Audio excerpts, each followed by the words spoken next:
Irmãs, a paz do Senhor, amém? Hoje eu tô aqui para compartilhar com vocês uma palavra que vai falar sobre a vida de Abraão. E ela está lá em Gênesis 22. Vamos ler? Gênesis 22, a partir do versículo 1. Depois dessas coisas, pôs Deus a Abraão à prova, ele disse: Abraão, este lhe respondeu: Eis-me aqui. Acrescentou Deus: Toma teu filho, teu único filho, Isaque, a quem amas, e vai-te à terra de Moriá. Oferece-o ali em holocausto, sobre um dos montes que eu te mostrarei. Levantou-se, pois, Abraão de madrugada, e tendo preparado o seu jumento, tomou consigo 2 dos seus servos e a Isaque, seu filho. Rachou lenha para o holocausto e foi para o lugar que Deus lhe havia indicado. Ao terceiro dia, erguendo Abraão os olhos, viu o lugar de longe. Então disse a seus servos: Esperai aqui, com o jumento. Eu e o rapaz iremos até lá, e, havendo adorado, voltaremos para junto de vós. Tomou Abraão a lenha do holocausto e a colocou sobre Isaque, seu filho. Ele, porém, levava nas mãos o fogo e o cutelo. Assim caminhavam ambos juntos. Quando Isaque disse a Abraão, seu pai: Meu pai, respondeu Abraão. Eis-me aqui, meu filho, perguntou-lhe Isaque. Eis o fogo e a lenha, mas onde está o cordeiro para o holocausto? Respondeu Abraão: Deus proverá para si, meu filho, o cordeiro para o holocausto. E seguiam ambos juntos. Chegaram ao lugar que Deus lhe havia designado. Ali edificou Abraão um altar, sobre ele dispôs a lenha, amarrou Isaque, seu filho, e o deitou no altar em cima da lenha. E, estendendo a mão, tomou o cutelo para imolar o filho.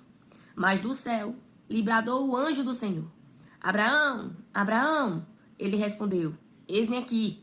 Então lhe disse: Não estendas a mão sobre o rapaz, e nada lhe faças, pois agora sei que temes a Deus, porquanto não me negaste o filho, o teu único filho. Tendo Abraão erguido os olhos, viu atrás de si um carneiro preso pelos chifres entre os arbustos. E tomou Abraão o carneiro e o ofereceu em holocausto, em lugar do seu filho. E pôs Abraão por nome aquele lugar: O Senhor proverá. Daí dizer-se até o dia de hoje: No monte do Senhor proverá. Amém? Só até aí, né? Aqui a gente percebe uma história bastante conhecida, né? E recentemente até pregada, sobre a vida de Abraão. E aqui a gente pode perceber que Abraão, ele mais uma vez está passando pela prova, né? Ele está passando por um momento difícil, de dificuldade. E o primeiro ponto que eu pude observar, né, que o Senhor saltou sobre os meus olhos, é que depois de tanto treino, de tanto ser sacudido, de tantas lutas e sufocos, Deus, o nosso Deus, o Senhor, ele ainda enxerga coisas a serem sacudidas dentro de Abraão. Ele é chamado lá no capítulo 12, chamado para ir em viagem para uma terra que ele não conhecia, para um lugar que ainda haveria de ser dito, por um tempo que só Deus poderia saber, porque a ele nada foi dito sobre essas coisas, mas apenas foi dito que ele deveria sair da sua terra, da sua parentela, abrir mão do seu conforto, todas as suas seguranças, ter que abrir mão de tudo isso e confiar no Senhor. Assim que ele sai em obediência, não só isso, assim que ele sai em obediência a esse chamado que vem do alto, não demora muito, já aparece a primeira dificuldade. Sua esposa é tomada pelos egípcios. Depois disso, a contenda entre seus pastores e os pastores do seu sobrinho amado. Sara vai lá e se precipita e entrega a serva, Agar, para dar herdeiros a Abraão porque ela era estéril. E aí nasce outro problema. Entre outros problemas que vão surgindo ao longo da caminhada. E aí vem a promessa de Deus para Abraão, de que na velhice ele seria pai e Sara seria mãe. E aí, depois de todo esse rebuliço, de todo esse cenário, de toda essa dificuldade, quando finalmente se cumpre, é até engraçado, né?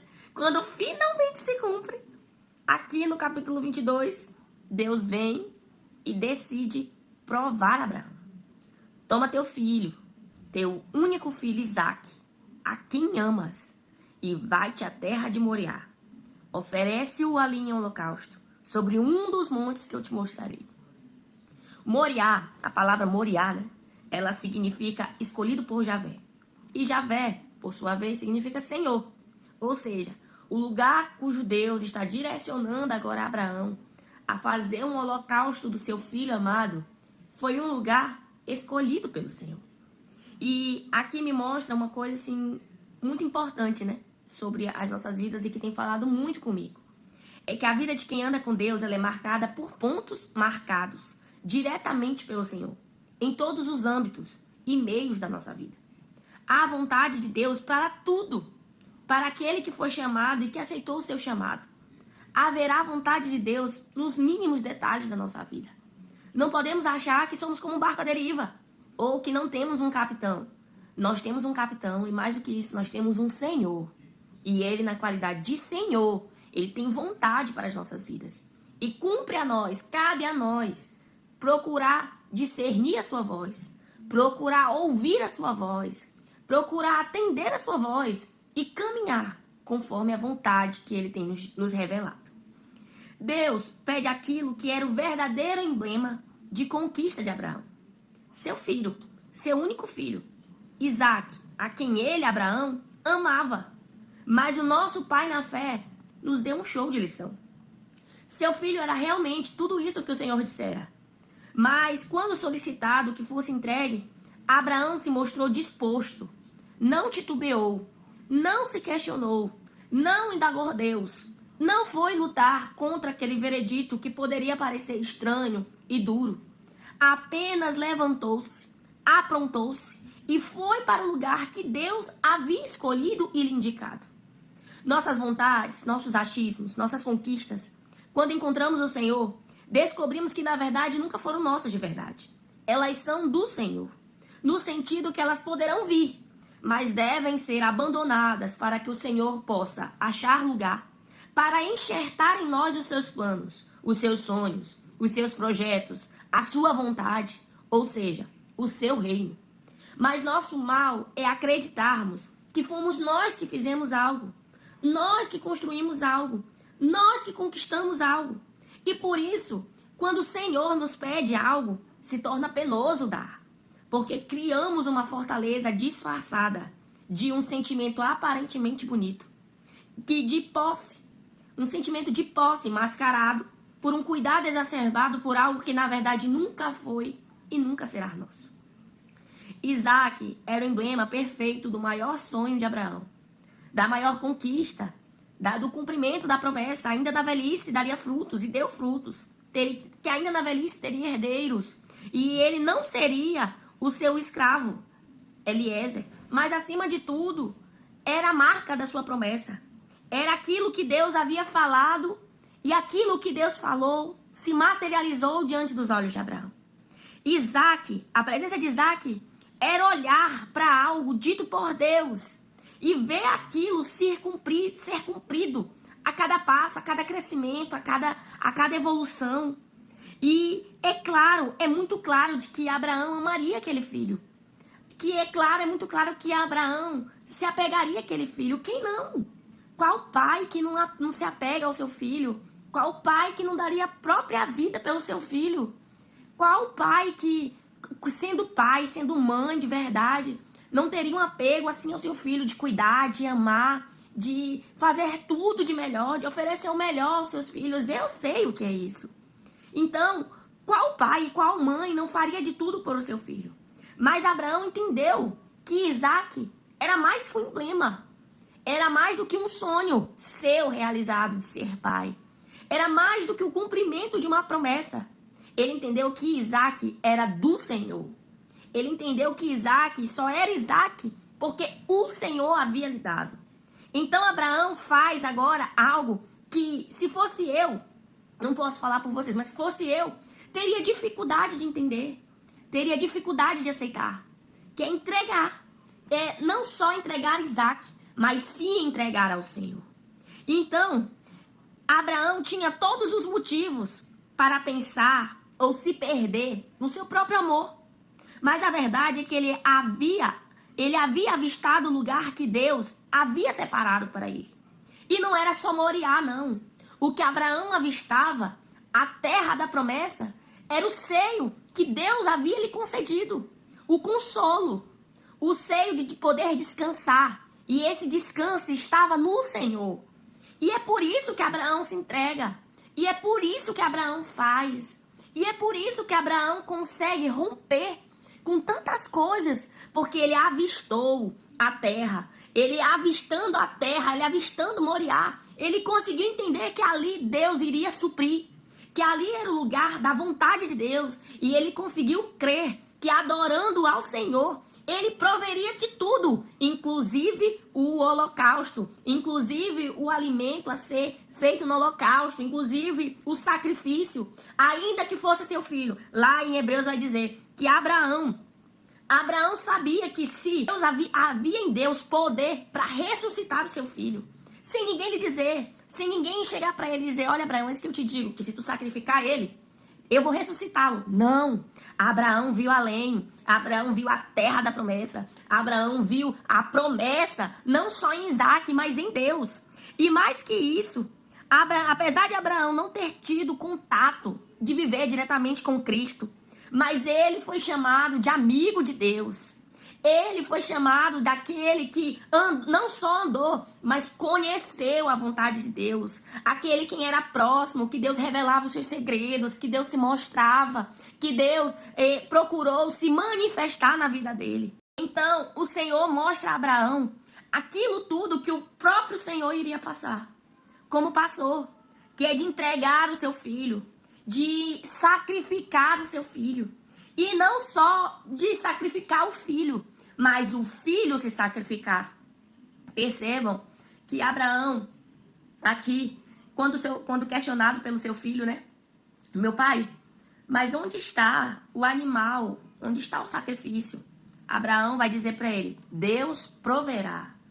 E quando questionado pelos seus servos para onde iriam, ele disse, vamos havendo adorado ao Senhor.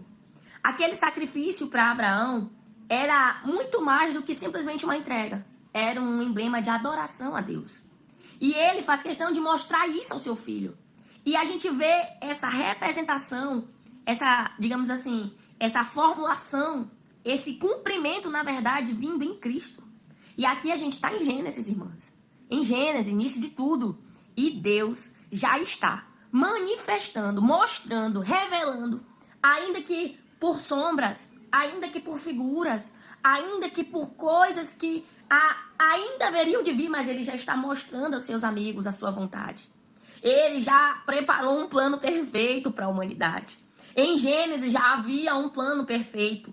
Aquilo que o pastor uma vez pregou, que as digitais de Deus estão em todo o mundo, em todas as coisas, em todas as situações. Então Deus está mostrando que o controle do mundo está sobre suas mãos.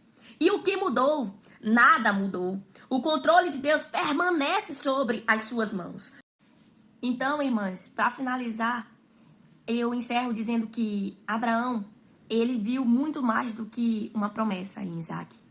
E ele, como amigo de Deus, ele soube se portar como representante de Deus nessa terra.